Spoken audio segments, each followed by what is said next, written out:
순수 전기차입니다. 국가에서 그래서 지원금이 나옵니다. 한 1,000만 원 정도의 지원금이 나와요. 전기차를 구매하게 되는 매력 중 하나라면 보조금을 빼놓을 수 없습니다. 전기차 보조금은 정부와 지자체가 각각 부담하죠. 그런데 내년에는 이 보조금이 또 줄어든다고 합니다. 얼마나 줄어드는 건지, 구매자 부담도 늘어나는지 하나하나 살펴보겠습니다. 권용주 국민대 자동차 운송 디자인학과 겸임 교수 나오셨습니다. 교수님 안녕하세요. 네, 안녕하세요. 갈아타셨습니까, 전기차로? 아직은 네. 갈아타지 못했고요. 저는 플러그인 하이브리드라고 하는 그 반전기차.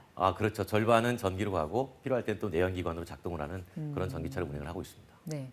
주변 분들은 많이 생각이 좀 바뀌었어요. 어때요? 제 주변에는 최근에 이제 전기차를 과거에 다른 사람이 타는 차로 생각을 했다가 네. 이제는 사야 되겠다는 굳건한 마음을 먹고 실제로 기다리는 분들이 상당히 많이 계십니다. 네. 그래서 네. 전기차에 대한 관심이 폭발적으로 늘어났구나라는 걸 실감을 하고 있죠. 그만큼 또 시장에 올해 많은 전기차들이 쏟아졌잖아요. 예, 네. 그렇습니다.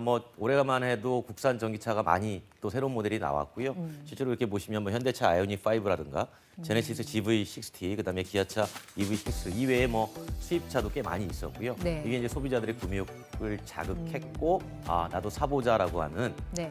제시가 일어나면서 전기차 판매가 상당히 많이 늘었죠. 올해는 관심 차종이 한 6종류 정도 나왔는데 내년에는 네네. 좀 더 많아질까요? 좀 시장 어떻게 보고 계세요? 내년에가 사실은 어떻게 보면 터닝 포인트라고 예측이 될 정도로 네. 쏟아지는 전기차가 상당히 많습니다. 지금 국내에 나올 수 있는 전기차 물량만 네. 약 한 19가지 정도가 지금 출시를 기다리고 있고요.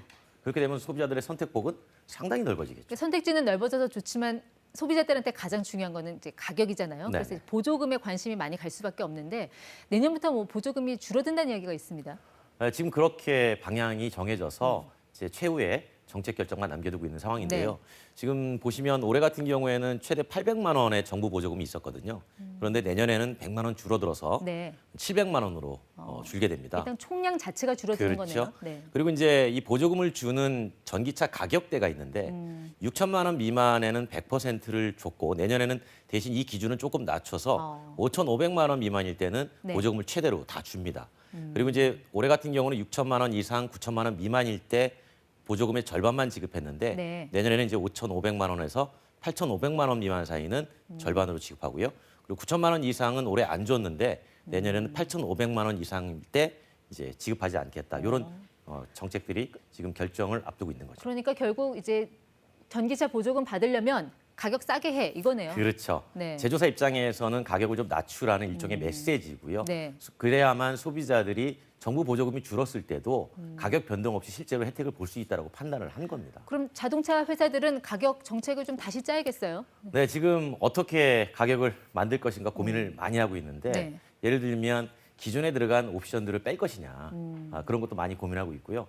대표적으로 우리 겨울에 많이 쓰는 엉덩이가 따뜻해지는 그런 기능들 있잖아요. 네. 그런 거를 빼고 가격을 떨어뜨릴 것이냐 아니면 기존에 있는 가격을 유지하면서 그래도 살 사람한테만 팔 것이냐 네. 그런 고민들을 많이 하고 있습니다. 그러니까 이제 보조금이 줄어들면 그럼 실제 구매자 입장에서는 부담이 어떻게 되는지 그걸 좀 따져봐야 될 것 같아요. 네네. 네. 실제로 구매자 입장에서는 여러 가지가 나올 수 있는데요. 예를 들어서 올해 5,990만 원짜리 자동차를 샀을 때 네. 보조금을 1,000만 원 정도 받을 수 있었다라고 한다면 네. 내년에는 450만 원밖에 못 받는 거예요.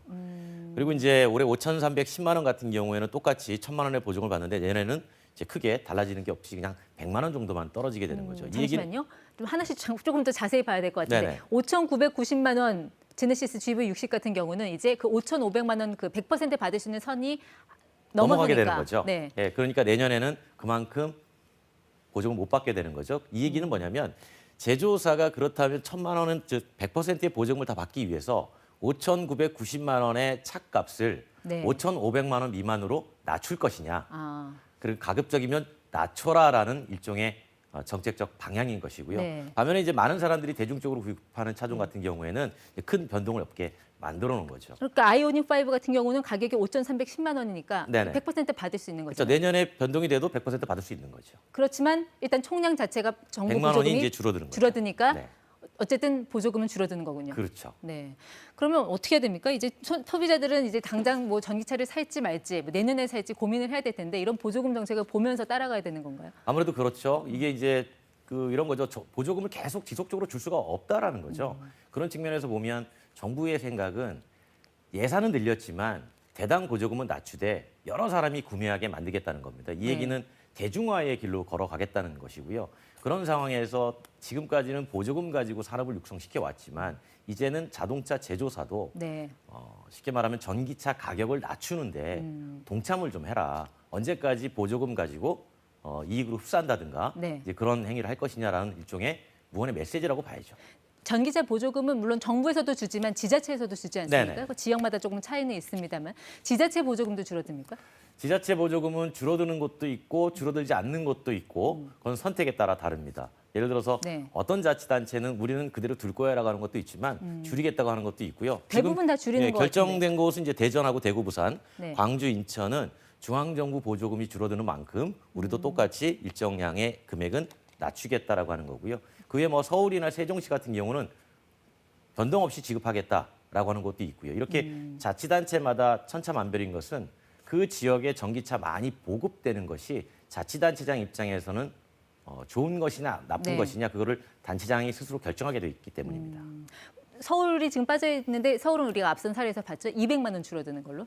서울은 지금 줄어든다라는 얘기도 있고 아. 아니면 유지가 된다라는 말도 있고 그래서 네. 그 상황을 조금 지켜봐야 될 것 같습니다. 상황을 조금 지켜봐야 된다. 유동적이다라는 말씀. 해외는 어떻습니까? 해외도 좀 이렇게 보조금을 줄어들이는 전반적으로 추세가. 줄어드는 추세고요. 우리나라가 상대적으로 보조금을 많이 주는 국가 중에 하나입니다. 왜냐하면 이게 국민 세금을 가지고 환경을 깨끗하게 만드는 명분하에 지급되는 건데 결국은 이 환경이라는 것은 특정 차종을 타는 사람한테만 의무를 지우는 게 아니라 모두가 같이 공동 부담을 해야 되잖아요. 이제 그런 측면에서 전반적으로 보조금은 조금씩 줄여가는 추세고요. 그러면서 규제를 강하게 배출가스 규제를 강하게 들어가니까 제조사가 원가를 최대한 떨어뜨리는 네. 그런 기술들을 개발하면서 매진하게 되는 거죠. 네. 그런데 지금 전반적인 이제 글로벌 업계의 트렌드가 전기차를 보조금을 줄이는 쪽으로 가고 있다고 하는데 네. 정부 정책은 이제 내연기관차 그만 타라는 거 아니에요? 이제 그렇죠. 탄소 중립세로 간다. 이렇게 네네. 전기차를 장려하면서 보조금을 줄이는 거. 이게 좀 약간 엇박자 나는 거 아닙니까? 근데 지금 벌써 나오는 얘기가 내년에 전기차 보조금을 줄이면 전기차를 사려고 기다렸던 분들 입장에선 경제적인 부담이 늘어날 수 있지 않습니까? 네. 그렇게 되면 내가 전기차를 꼭 사야 되나? 그래서 다시 내연기관차로 구매를 하지 않을까 네. 그런 우려도 있는데 그럼에도 불구하고 지금의 경제적인 소비자가 지는 부담 수준은 실질적으로 구매를 무너뜨릴 만큼 그 정도의 금액은 아니다. 라고 이제 판단을 하는 것 같습니다. 이제 산업 초기에는 이제 투자 심리라든지 산업 발전 여부에 있어서 보조금 정책이 중요한 영향을 끼치잖아요. 네네. 이런 정책의 흐름이 자칫 좀 전기차 산업 동력을 꺾지는 않을지 이런 가능성에 대해서는 어떻게 보시나요? 물론 뭐 그렇게 보시는 분도 있는데요. 지금 전기차 전체 보조금의 수준을 보면 대당 100만 원에서 많게는 뭐 한 400만 원 정도 낮아지는 거지만 네.